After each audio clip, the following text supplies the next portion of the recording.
Here we go again.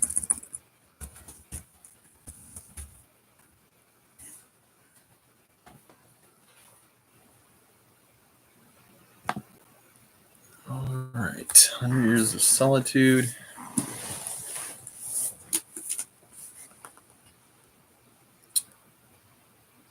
Let's see.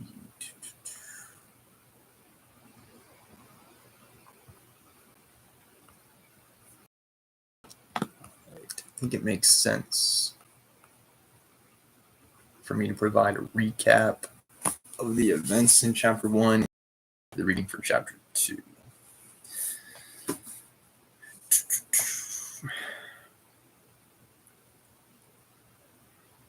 Okay, hang on a minute.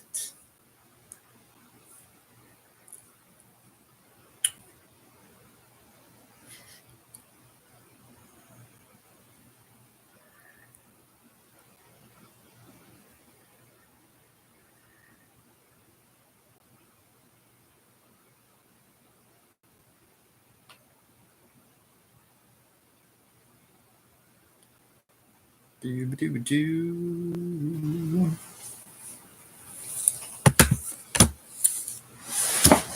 Okay.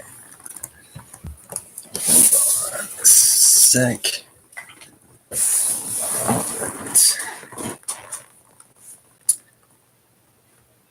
So as a recap, in Chapter 1, 100 Years of Solitude begins with a flashback of Colonel Aureliano Buendia facing the firing squad, remembering when his father showed him ice for the first time. At the time, Macondo was a small village with 20 houses. Only a band of gypsies visits every year to display their inventions. A gypsy named Melquiades displays an incredibly strong magnet. Jose Arcadio Buendia trades livestock for 2 of the magnets, believing he can use them to pull gold from the earth. Ursula Egueron tries to dissuade him, but she cannot. On the next visit, the gypsies bring a telescope and a magnifying glass. Jose Arcadio Buendia imagines using the magnifying glass as a weapon and trades in the magnets and some of the gold coins Ursula had buried beneath her bed for the glass. Kind of reminds me of that story about the guy who traded a what was it, like a playing card for a car. He just kept trading up in value. He performs experiments and sends the magnifying glass and his findings on the possibility of solar warfare to the government, but the government never responds. Milcades, when he learns of Jose Arcadio Buendia's failed experiments, refunds his gold and also gives him some maps and navigation instruments. He becomes obsessed with trying to navigate the stars and slowly discovering that the Earth is round. The family rejects the idea as crazy, but Melquiades' return proves Jose Arcadio Buendia's theory correct. And as reward for his intelligence, he gives him an alchemist's laboratory. The old gypsy has aged rapidly, having contended with all the world's diseases in his travels.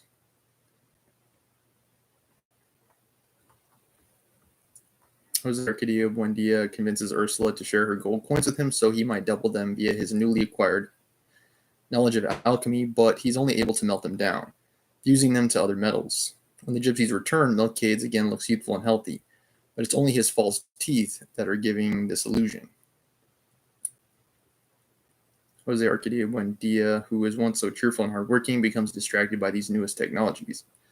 Ursula remains a hard worker, helping all the others in town establish their lives as well. The town grows to be an orderly utopia, where no one is older than 30 and no one has yet died.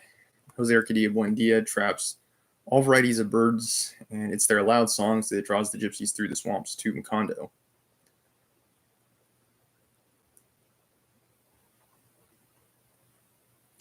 Jose Arcadio. How long? Okay, we're almost through Chapter 1 summary. Jose Arcadio Buendia remains ignorant of the geography of the region, knowing only that there are mountains and the city of Riohacha to the east.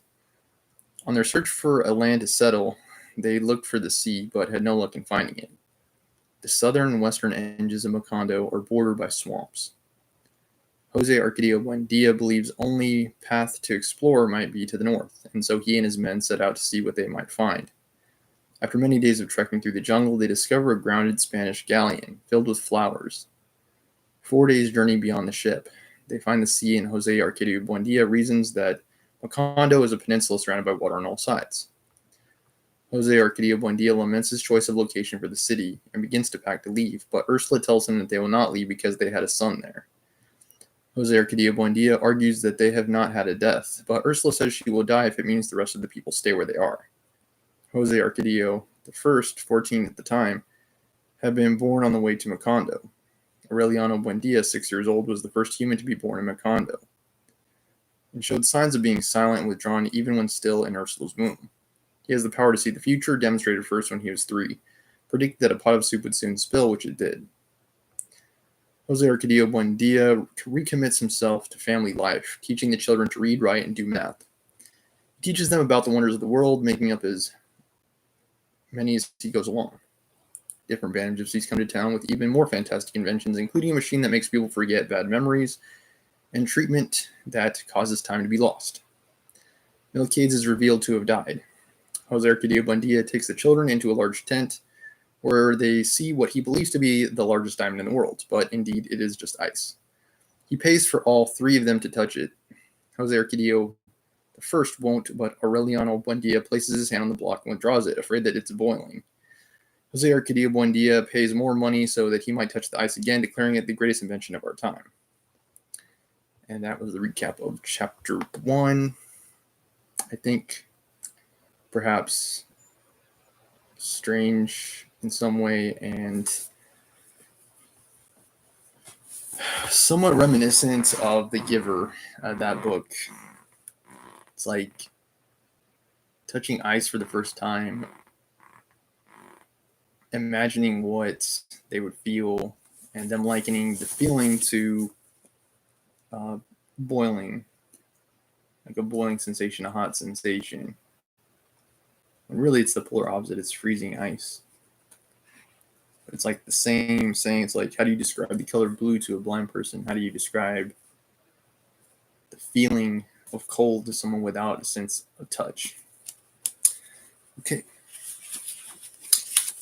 We find ourselves in chapter 2.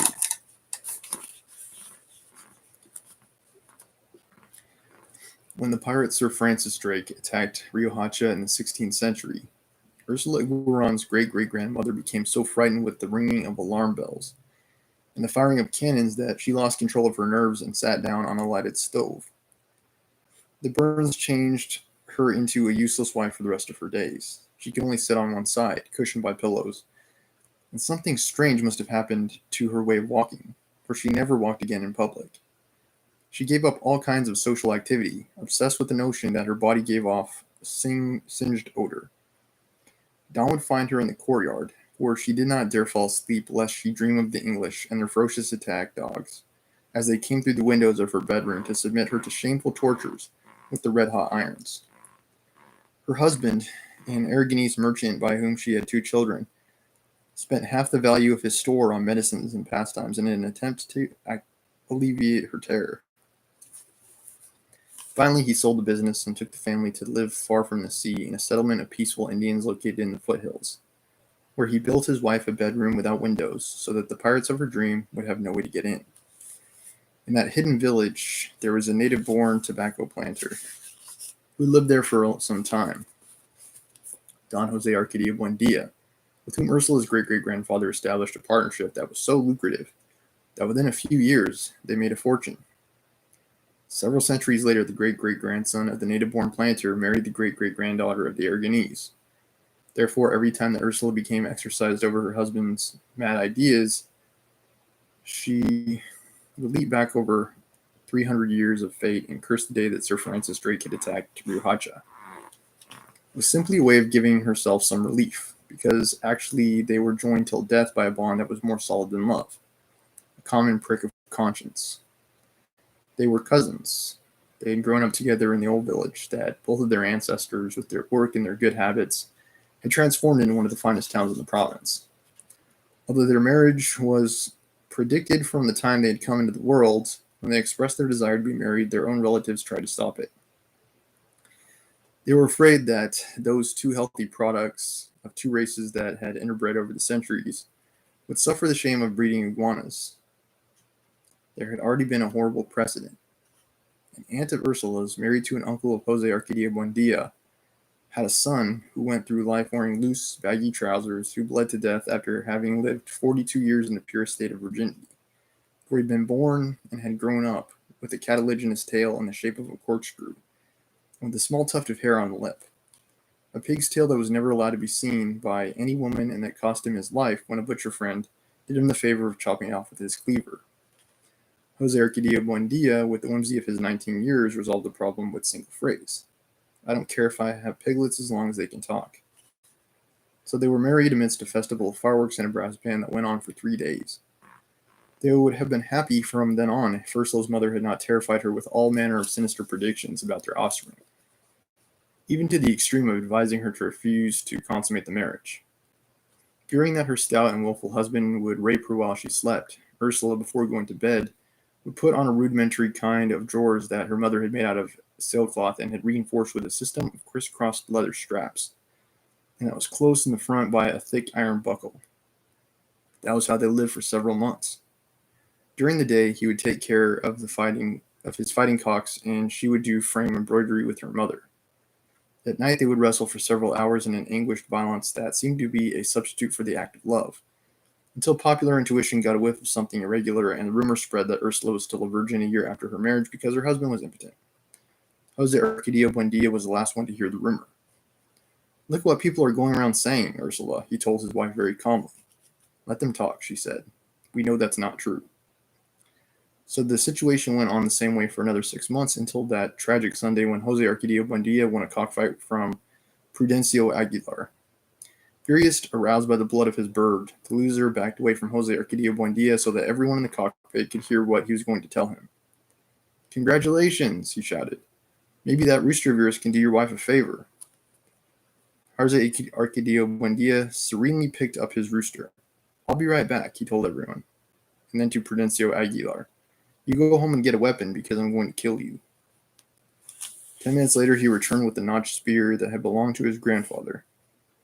At the door to the cockpit, where half the town had gathered, Prudencio Aguilar was waiting for him. There was no time to defend himself. Jose Arcadio Buendia's spear, thrown with the strength of a bull and with the same good aim with which the first Aureliano Buendia had exterminated the jaguars in the region, pierced his throat. That night, as they held awake over the corpse in the cockpit, Jose Arcadio Buendia went into the bedroom as his wife was putting on her chastity pants.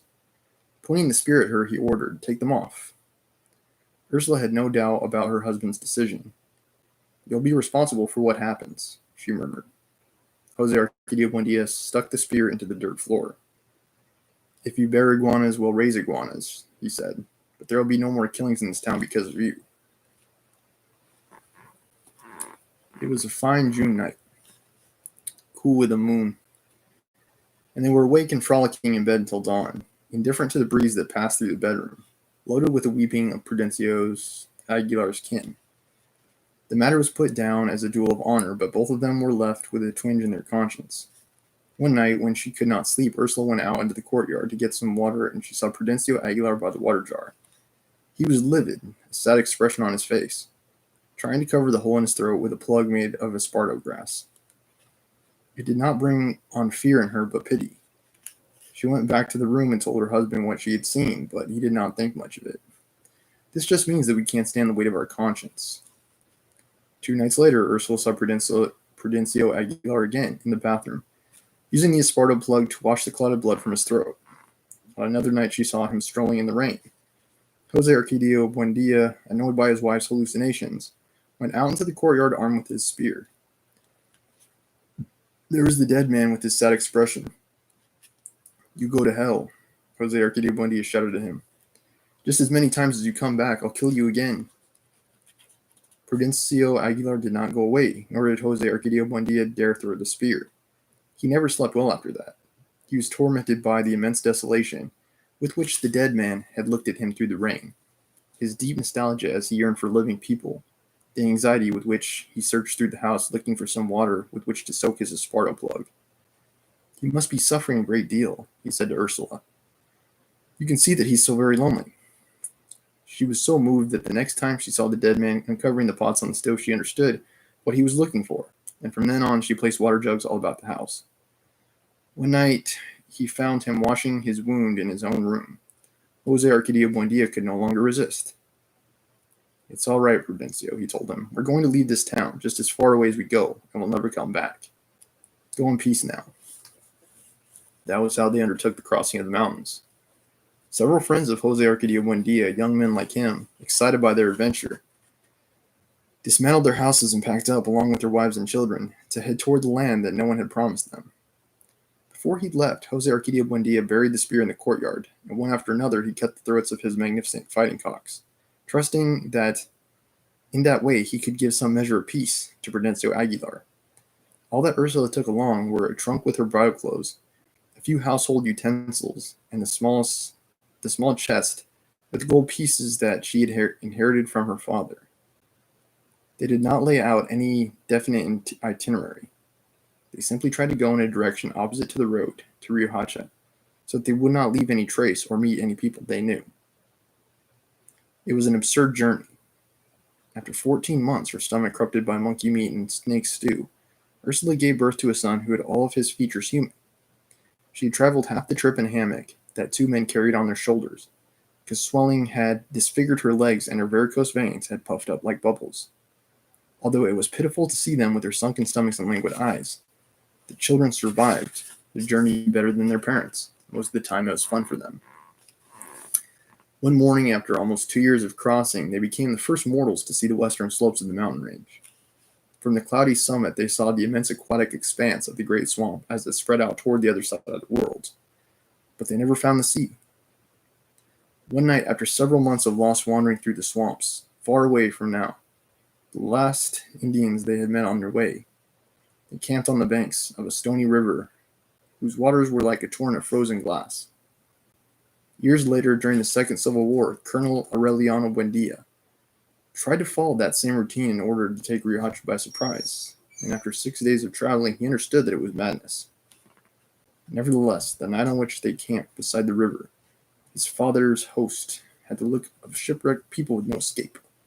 But their number had grown during the crossing, and they were all prepared, and they succeeded to die of old age. Hold on. Quick pause.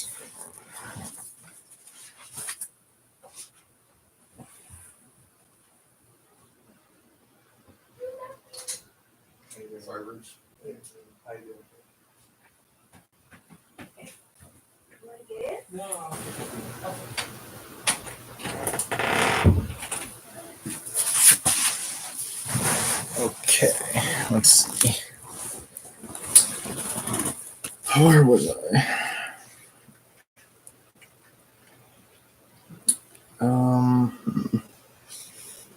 Madness. Nevertheless, the night on which they camped beside the river, his father's host had the look of shipwrecked people with no escape.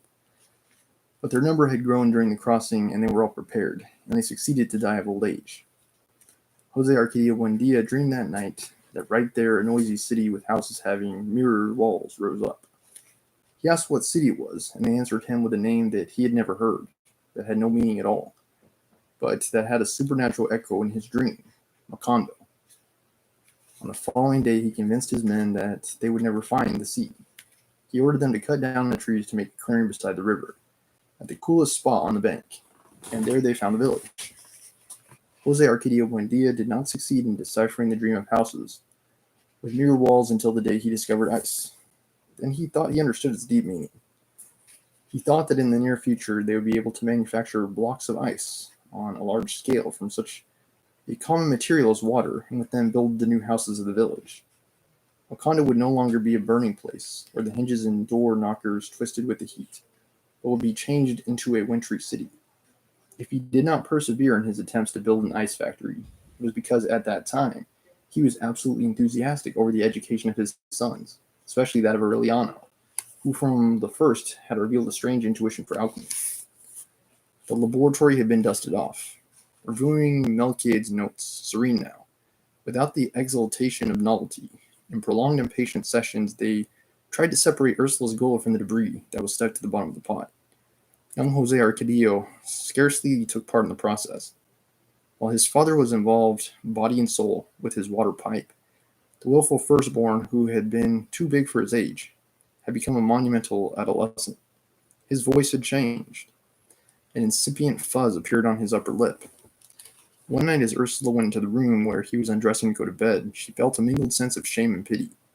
He was the first man that she had seen naked after her husband, and he was so well equipped for life that he seemed abnormal.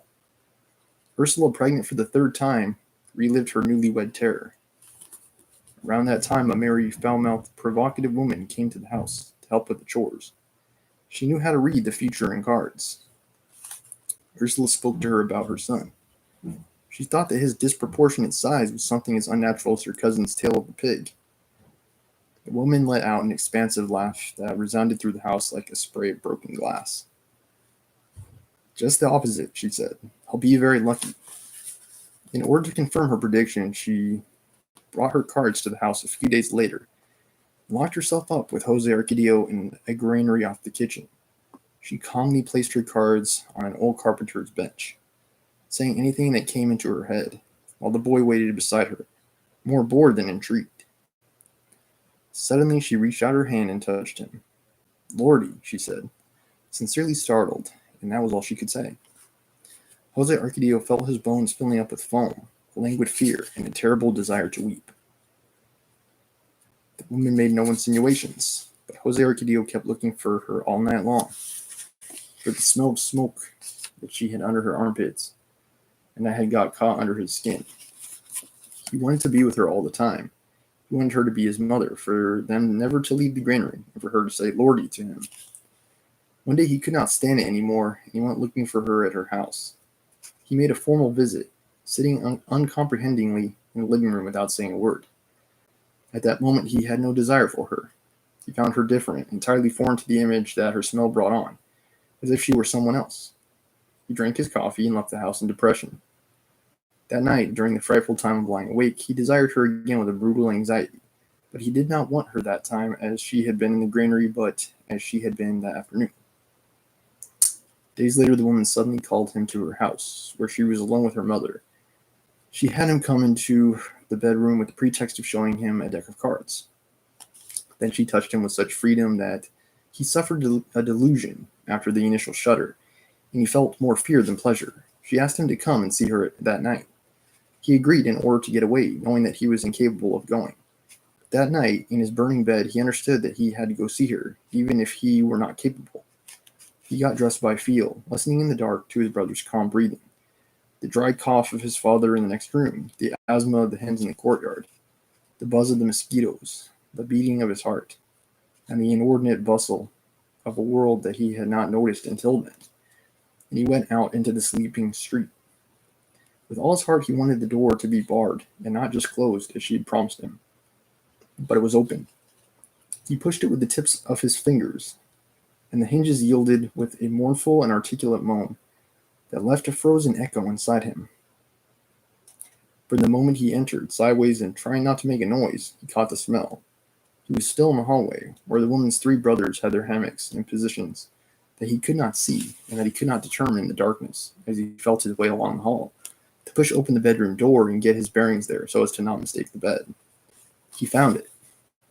He bumped against the ropes of the hammocks, which were lower than he had suspected, and a man who had been snoring until then in his sleep and said in a kind of delusion, it was Wednesday.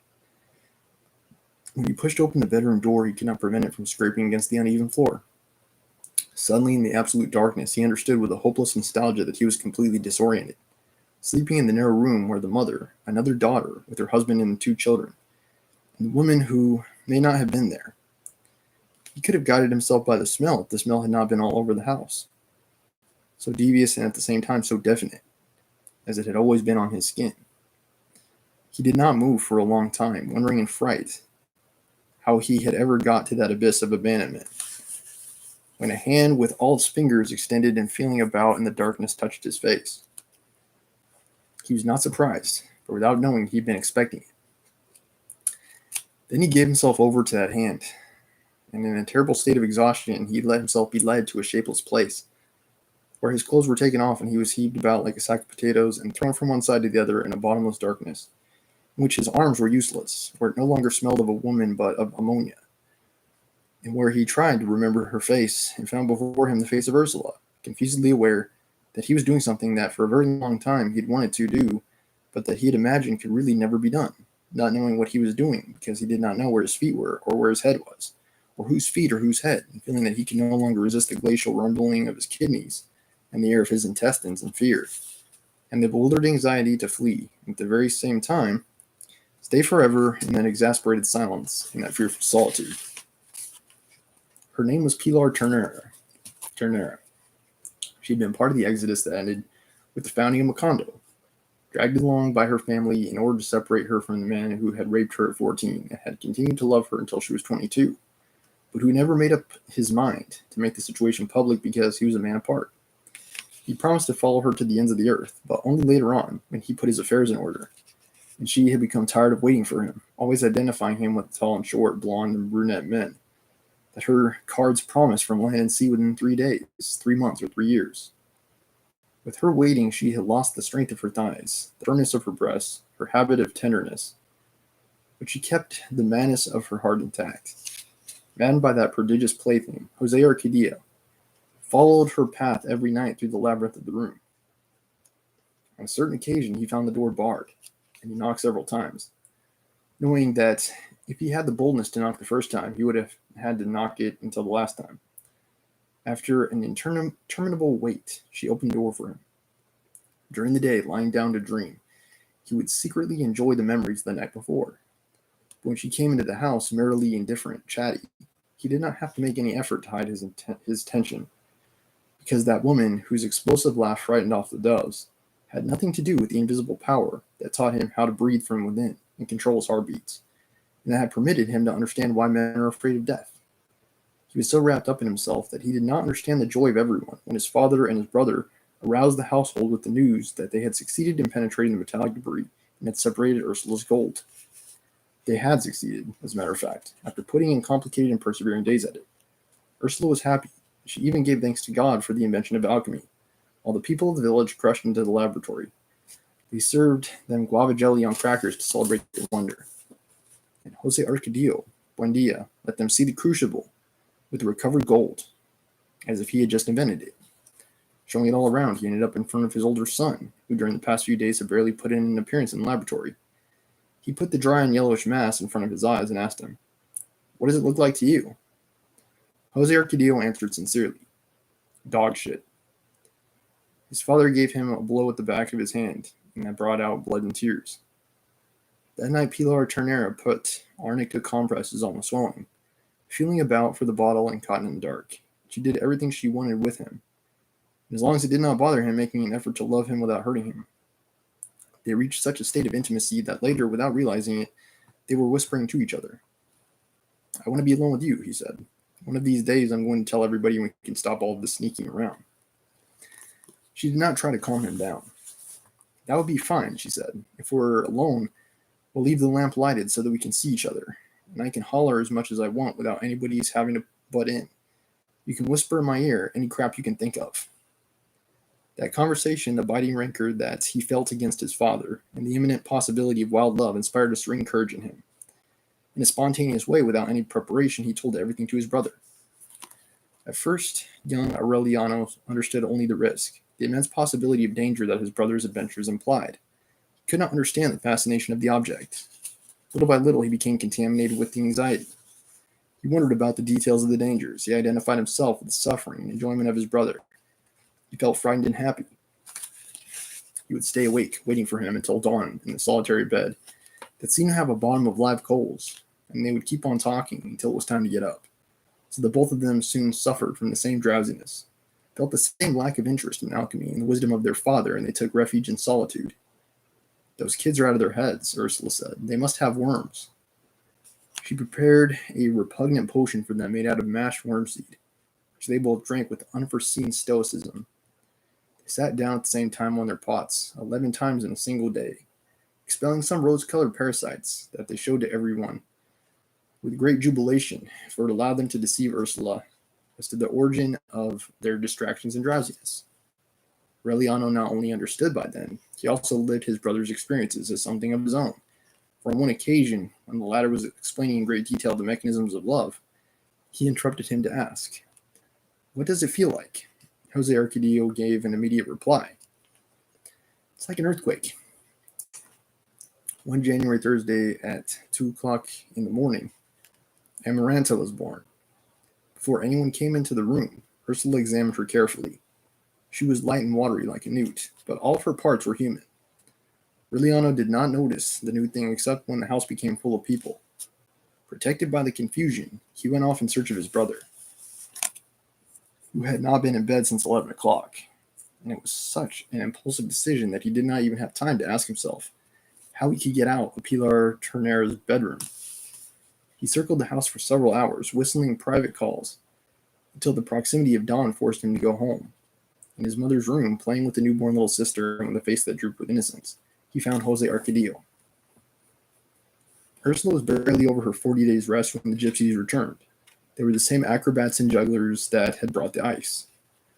Unlike Melchiade's tribe, they had shown very quickly that they were not heralds of progress but purveyors of amusement. Even when they brought the ice, they did not advertise it for the usefulness in the life of man, but as a simple circus curiosity. This time, along with many other artifices, they brought a flying carpet.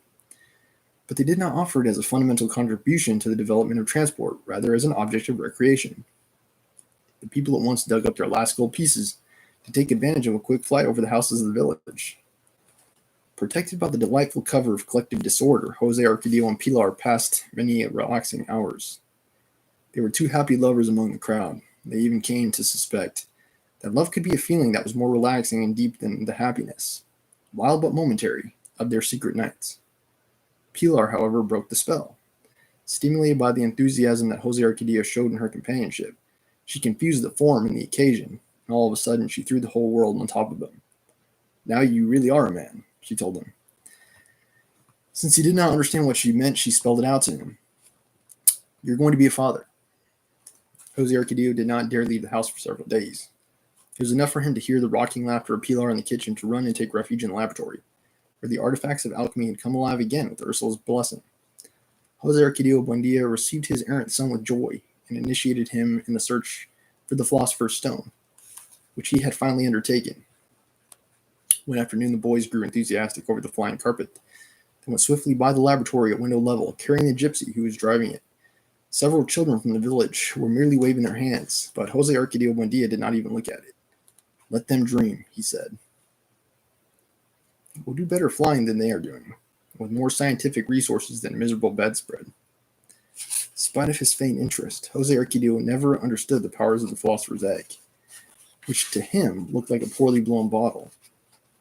He did not succeed in escaping from his worries. He lost his appetite and could not sleep. He fell into an ill humor, the same as his father's over the failure of his undertakings. Such was his upset that Jose Arcadio Buendia himself relieved him of his duties in the laboratory, thinking that he had taken alchemy too much to heart. Aureliano, of course, understood that his brother's affliction did not have its source in the search for the Philosopher's Stone. He could not get into his confidence. He had lost his former spontaneity. From an accomplice and a communicative person, he became withdrawn and hostile. Anxious for solitude, bitten by a virulent rancor against the world. One night he left his bed as usual, but he did not go to Pilar Turner's house, but to mingle in the tumult of the fair. After wandering about among all kinds of contraptions without becoming interested in any of them, he spotted something that was not part of it all. A very young gypsy girl, almost a child, who was weighed down by the beads, and was the most beautiful woman that Jose Arcadio had seen in his life. She was in the crowd that was witnessing the sad spectacle of the man who had been turned into a snake for having disobeyed his parents. Jose Arcadio paid no attention. While the sad interrogation of the snake man was taking place, he made his way through the crowd up to the first row, where the gypsy girl was. He stopped behind her. He pressed against her back. The girl tried to separate herself, but Jose Arcadio pressed more strongly against her back. Then she felt him. She remained motionless against him, trembling with surprise and fear, unable to believe the evidence. Finally, she turned her head and looked at him with a tremulous smile. At that instant, two gypsies put the snake man into his cage and carried him into the tent. The gypsy who was conducting the show announced, "And now, ladies and gentlemen, we're going to show the terrible test of the woman who must have her head chopped off every night at this time for 150 years as punishment for having seen what she should not have." Jose Arcadio and the gypsy girl did not witness the decapitation. They went to her tent where they kissed each other with a desperate anxiety while they took off their clothes. The gypsy girl removed the starched lace corsets she had on, and there she was, changed into practically nothing. She was a languid little frog, with incipient breasts and legs so thin that they did not even match the size of Jose Arcadio's arms, but she had a decision and a warmth that compensated for her fragility. Nevertheless, Jose Arcadio could not respond to her because they were in a kind of public tent where the gypsies passed through with their circus things and did their business. Would even tarry by the bed for a game of dice. The lamp hanging from the center pole lighted the whole place up. During a pause in the caresses, Jose Arcadio stretched out naked on the bed without knowing what to do, while the girl tried to inspire him. The gypsy woman with splendid flesh came in a short time after, accompanied by a man who was not of the caravan, but who was not from the village either. They both began to undress in front of the bed. Without meaning to, the woman looked at Jose Arcadio and examined his magnificent animal in repose, with a kind of pathetic fervor. "My boy," she exclaimed, "may God preserve you just as you are." Jose Arcadio's companion asked them to leave them alone. The couple lay down on the ground close to the bed. The passion of the others woke up Jose Arcadio's fervor. On the first contact, the bones of the girl seemed to become disjointed with a disorderly crunch, like the sound of a box of dominoes, and her skin broke out into a pale sweat. Her eyes filled with tears as her whole body exhaled a lugubrious lament and a vague smell of mud. She bore the impact with a firmness of character and a bravery that were admirable. Jose Arcadio felt himself lifted up into the air toward a state of seraphic inspiration, where his heart burst forth with an outpouring of tender obscenities that entered the girl through her ears and came out of her mouth, translated into her language. It was Thursday. Saturday night, Jose Arcadio wrapped a red cloth around his head and left with the gypsies. When Ursula discovered his absence, she searched for him all through the village. In the remains of the gypsy camp, there was nothing but a garbage pit among the still smoking ashes of his extinguished campfires. Someone who was there looking for beads among the trash told Ursula that the night before he had seen her son in the tumult of the caravan, pushing the snake man's cage on the cart.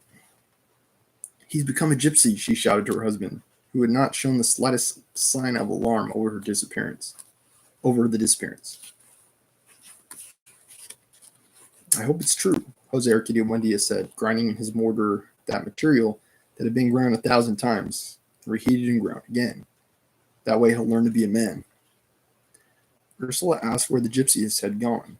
She went along asking and following the road she had been shown, thinking that she still had time to catch up to them. She kept getting farther away from the village until she felt so far away that she did not think about returning. Jose Arcadio Buendia did not discover that his wife was still missing until 8 o'clock at night, when he left the material warming in the bed of manure and went to see what was wrong with little Amaranta, who was getting hoarse from crying. In a few hours, he gathered a group of well-equipped men, put Amaranta in the hands of a woman who offered to nurse her, and was lost on invisible paths in pursuit of Ursula. Reliana went with them. Some Indian fishermen, whose language they could not understand, told them with signs that they had not seen anyone pass. After 3 days of useless searching, they returned to the village. For several weeks, Jose Arcadio Buendia let himself be overcome by consternation. He took care of little Amaranta like a mother. He bathed and dressed her, took her to be nursed 4 times a day, and even sang to her at night the songs that Ursula never knew how to sing. On a certain occasion, Pilar Turner volunteered to do the household chores until Ursula came back. Aureliano, whose mysterious intuition had become sharpened with the misfortune, felt a glow of clairvoyance when he saw her come in. Then he knew that in some inexplicable way she was to blame for his brother's flight and the consequent disappearance of his mother, and he harassed her with a silent and implacable hostility, such a way that the woman did not return to the house. Time put things in their place. Jose Arcadio Buendia and his son did not know exactly when they returned to the laboratory. Dusting things, lighting the water pipe, involved once more in the patient manipulation of the material that had been sleeping for several months in the bed of manure. Even Amaranta, lying in a wicker basket, observed with curiosity the absorbing work of her father and her brother in the small room where the air was rarefied by mercury vapors. On a certain occasion, months after Ursula's departure, strange things began to happen. An empty flask that had been forgotten in a cupboard for a long time became so heavy that it could not be moved. A pan of water on the work table boiled without any fire under it for half an hour until it completely evaporated. Jose Arcadio Buendia and his son observed those phenomena with strange, startled excitement, unable to explain them but interpreting them as predictions of the material. One day, Amaranta's basket began to move by itself and made a complete turnabout of the room, to the consternation of Aureliano, who hurried to stop it. But his father did not get upset, put the basket in its place, and tied it to the leg of the table. Convinced that the long-awaited event was imminent, it was on that occasion that Aureliano heard him say, "If you don't fear God, fear him through the metals." Suddenly, almost 5 months after her disappearance, Ursula came back. She arrived exalted, rejuvenated, with new clothes and a style that was unknown to the village. Jose Arcadio Buendia could barely stand up under the impact. "That was it," he shouted. "I knew it was going to happen." And he really believed it. For during his prolonged imprisonment, as he manipulated the material, he begged in the depth of his heart that the longed-for miracle should not be the discovery of the philosopher's stone, or the freeing of the breath that makes metals live, or the faculty to convert the hinges and the locks of the house into gold. But what had just happened? Ursula's return. She did not share his excitement. She gave him a conventional kiss, as if she had been away only an hour, and she told him, "Look out the door." Jose Arcadio Buendia took a long time to get out of his perplexity when he went out into the street and saw the crowd. They were not gypsies. They were men and women like them, straight hair and dark skin, who spoke the same language and complained of the same pains. They had mules loaded down with things to eat, ox carts with furniture and domestic utensils, pure and simple earthly accessories put on sale without any fuss by peddlers of everyday reality. They came from the other side of the swamp, only 2 days away, where there were towns that received mail every month in the year, where they were familiar with the implements of good living. Ursula had not caught up with the gypsies, but she had found the route that her husband had been unable to discover in his frustrated search for the great inventions. Okay, chapter 2. Alright, next time we'll face chapter 3. I think these chapters are just long enough to reasonably complete one stream at a time. So thank you for watching. Tomorrow I should have a continuation of 100 Years of Solitude, Chapter 3, the Chapter 2 recap, similar in format to today's episode, into Chapter 3. Thank you for watching, and I'll be back with Crime and Punishment for the day. Hope you've enjoyed.